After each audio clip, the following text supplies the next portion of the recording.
సంగారెడ్డి జిల్లా సదాశివపేట పట్టణంలో సిద్ధాపూర్ కాలనీలో డివైఎఫ్ఐ ఆధ్వర్యంలో భగత్ సింగ్, రాజ్గురు, సుఖ్దేవ్ 94వ వర్ధంతిని నిర్వహించడం జరిగింది. ఈ సందర్భంగా డివైఎఫ్ఐ సంగారెడ్డి జిల్లా కార్యదర్శి అనిల్ మాట్లాడుతూ భగత్ సింగ్ యువత కోసం జీవించిన వీరుడు అని, దేశానికి భగత్ సింగ్ చేసిన సేవలను కొనియాడారు. ఈ కార్యక్రమంలో డివైఎఫ్ఐ నాయకులు ప్రశాంత్, మహేష్, చిన్న, రాజు, కిరణ్ కుమార్ తదితరులు పాల్గొన్నారు. మూడు రోజు అర్ధరాత్రి 8 గంటలకు ఈరోజు భగత్ సింగ్, రాజ్గురును ఉరి తీయడం జరిగింది. వీళ్ళు త్యాగాల దారుల్లో ఈరోజు మనకు పూల వనాలు నిర్మించి ఈరోజు మన దేశానికి ఈరోజు ఇలా స్వేచ్ఛ స్వతంత్రాల వాయువుని పీల్చుకోవడానికి ఈరోజు మనకు అవకాశం కల్పించారు.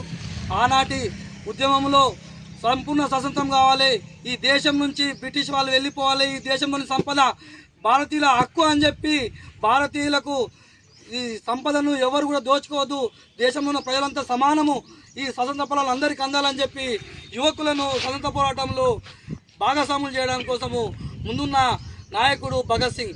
ఆయన ఈరోజు గుర్తు చేసుకోవడం కోసం ఈరోజు మనము ఆయన వర్ధంతి కార్యక్రమం సదాశివపేటలో నిర్వహించడం జరుగుతుంది. ఈ కార్యక్రమానికి మీరందరూ కూడా హాజరై భగత్ సింగ్, రాజ్గురు, సుఖ్దేవ్లను మరొకసారి స్మరించుకుంటూ వారి యొక్క పోరాటాల్లో, వారి యొక్క త్యాగాల బాటలో ముందు కూడా మనమందరం కలిసి పయనించాలి.